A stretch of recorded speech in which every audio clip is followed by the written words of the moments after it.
কলকাতার নিউ টাউনে অনুষ্ঠিত বাংলাদেশ ভারত যৌথ নদী কমিশনের ৯০তম বৈঠকে গঙ্গা চুক্তি নবীকরণ নিয়ে মিলল না কোনো সমাধান সূত্র।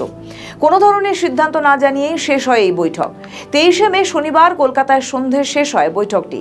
তবে আলোচনার বিষয়বস্তু ও ফলাফল নিয়ে সংবাদ মাধ্যমের মুখোমুখি হয়নি কোনো পক্ষই। স্বাভাবিকভাবেই এই নিয়ে প্রত্যাশার কমতি ছিল না দুদেশের মানুষের। বহুল আলোচিত গঙ্গা চুক্তির ফের নবায়ন প্রসঙ্গে বড় সিদ্ধান্ত আসতে পারে বলে ধারণা ছিল তাদের।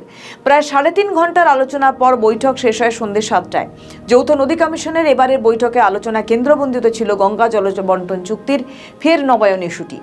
বৈঠকে বাংলাদেশের ৬ সদস্যের প্রতিনিধি দলের নেতৃত্ব দেন বাংলাদেশের যৌথ নদী কমিশনের সদস্য মোহাম্মদ আনোয়ার কাদের। ভারতের পক্ষে নেতৃত্ব দেন কেন্দ্রের জলসম্পদ উন্নয়ন মন্ত্রণালয়ের এক যুগ্ম সচিব এবং পশ্চিমবঙ্গ সরকারের সেচ দপ্তরের একজন প্রধান প্রকৌশলী। ১৯৯৬ সালে ১২ই ডিসেম্বর স্বাক্ষরিত ৩০ বছর মেয়াদী এই চুক্তির মেয়াদ চলতি বছরের ডিসেম্বরে শেষ হতে চলেছে।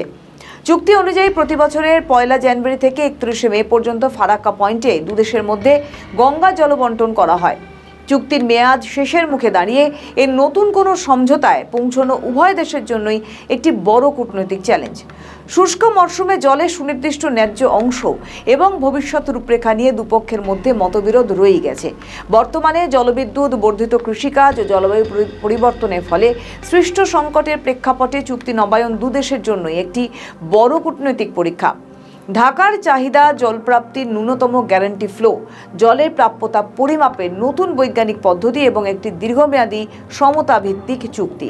নিম্ন অববাহিকার দেশ হিসেবে বাংলাদেশের দীর্ঘদিনের অভিযোগ, শুষ্ক মরশুমে তারা চুক্তি অনুযায়ী পর্যাপ্ত জল পায় না। জলবায়ু পরিবর্তনের প্রভাব ও অভ্যন্তরীণ চাহিদার কারণে পরিস্থিতি আরও জটিল হয়েছে। অপরদিকে ভারতের উত্তর পূর্বাঞ্চল ও পশ্চিমবঙ্গ রাজ্যের নিজস্ব উন্নয়ন ও পানীয় জলের চাহিদাও এখন অনেক বেশি। বাংলাদেশের নতুন প্রস্তাব পরিবর্তিত রাজনৈতিক চাহিদার বিপরীতে ভারতের অবস্থান বেশ রক্ষণশীল। ভারতের নিজস্ব অভ্যন্তরীণ জলসম্পদের চাহিদা দিন দিন বৃদ্ধি পাচ্ছে, যার মধ্যে রয়েছে সেচ, শিল্পায়ন, ফারাক্কা ব্যারেজের মাধ্যমে কলকাতা বন্দরের নব্যতা রক্ষা। বিশ্লেষকদের একাংশের মতে গঙ্গা চুক্তি কোনো একতরফা বিষয় নয়, বরং পশ্চিমবঙ্গ ও বিহারের মতো রাজ্যগুলোর অভ্যন্তরীণ জল চাহিদাকেও এখানে গুরুত্ব দিতে হয়। ভারত সরকার দীর্ঘস্থায়ী বা স্থায়ী চুক্তির পরিবর্তে স্বল্পমেয়াদী চুক্তির পক্ষপাতী, যাতে জলবায়ু পরিবর্তন ও ভৌগোলিক পরিস্থিতির সাপেক্ষে নিয়মিত শর্তাবলী পুনর্বিবেচনা করা যায়। আর এই কারণেই বাংলাদেশের পক্ষ থেকে দেওয়া একাধিক দাবি ও আহ্বানে ভারত সরাসরি তাৎক্ষণিক ইতিবাচক সাড়া দিতে পারেনি। ফলে আলোচনা কারিগরি পর্যায়ে সীমাবদ্ধ থেকে যায়। বৈঠকের আনুষ্ঠানিক আলোচনার আগে দুদেশের প্রতিনিধি দল ফারাক্কা ব্যারেজ ও গঙ্গা জলপ্রবাহ সরজমিনে পরিদর্শন করেন। সেখানে ভারত বাংলাদেশের যৌথ পর্যবেক্ষণ কেন্দ্রে জলের প্রবাহ নব্যতার বর্তমান পরিস্থিতি খতিয়ে দেখা হয়।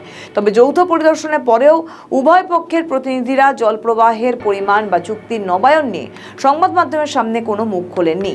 বাংলাদেশের রাজনৈতিক বিশ্লেষকদের মতে গঙ্গা নদী বাংলাদেশের কৃষি জীবিকার অন্যতম প্রধান উৎস। দেশটির বর্তমান নীতি নির্ধারকদের দাবি, আসন্ন নতুন চুক্তিটি শুধুমাত্র অতীতের ধারাবাহিকতা নয়, বরং বর্তমান জলবায়ু সংকট ও বাংলাদেশের বাস্তব প্রয়োজনীয়তা বিবেচনা করা উচিত। ভারতের ফারাক্কা ব্যারেজের বিকল্প হিসেবে বাংলাদেশ নিজস্ব ব্যারেজ নির্মাণের মতো কৌশলগত সিদ্ধান্ত গ্রহণ করেছে, যা দর কষাকষির ক্ষেত্রে তাদের অবস্থানকে শক্তিশালী করেছে। বর্তমান পরিস্থিতিতে বাংলাদেশের রাজনীতিতে জলবন্টন চুক্তিকে ঘিরে জনমত বেশ সংবেদনশীল। উভয় রাষ্ট্রই সীমান্ত নিরাপত্তা, সার্বিক দ্বিপাক্ষিক সম্পর্কে বৃহত্তর কাঠামোর অংশ হিসেবে জল কূটনীতিকে দেখছে। জল সমস্যা শুধু দুদেশের কারিগরি আলোচনার বিষয় নয়, বরং এটি বাংলাদেশের অর্থনীতি ও অস্তিত্বের সঙ্গে নিবিড়ভাবে জড়িত। আগামী ডিসেম্বরের মধ্যে যদি একটি গ্রহণযোগ্য চুক্তিতে পৌঁছানো না যায়, তবে তা ভারত বাংলাদেশ দ্বিপাক্ষিক সম্পর্কে গভীর টানাপোড়েন সৃষ্টি করতে পারে। উভয় দেশের কূটনৈতিক রাজনৈতিক মহল মনে করছে, জলবন্টন নিয়ে সৃষ্ট বিতর্ক, অমীমাংসিত বিষয়গুলো যদি সঠিক ও দীর্ঘস্থায়ী আলোচনার মাধ্যমে সমাধান না হয়, তবে তা দ্বিপাক্ষিক সম্পর্কে নেতিবাচক প্রভাব ফেলতে পারে। ঐতিহাসিকভাবে ভারত বাংলাদেশের সম্পর্ক বহুমুখী, যা শুধু নদী বা জলবন্টনে সীমাবদ্ধ নয়। তবে গঙ্গার মতো একটি জীবনরেখা নদীর ক্ষেত্রে যদি জনমত ও জাতীয় স্বার্থ উপেক্ষিত হয়, তবে রাজনৈতিক টানাপোড়েন তৈরি হওয়া স্বাভাবিক নয়। বর্তমানে কলকাতা ও ঢাকায় বিভিন্ন মহলের আলোচনায় উঠে আসছে যে শুধু প্রযুক্তিগত বা তথ্য বিনিময়ের বৈঠকে এর সমাধান মিলবে না। এর জন্য প্রয়োজন উচ্চ পর্যায়ে রাজনৈতিক সদিচ্ছা। চুক্তিটি নবায়নের জন্য উভয় পক্ষকেই পারস্পরিক বিশ্বাস, আন্তর্জাতিক নদী আইন এবং আঞ্চলিক সহযোগিতার ভিত্তিতে একটি বাস্তবসম্মত চুক্তিতে পৌঁছতে হবে।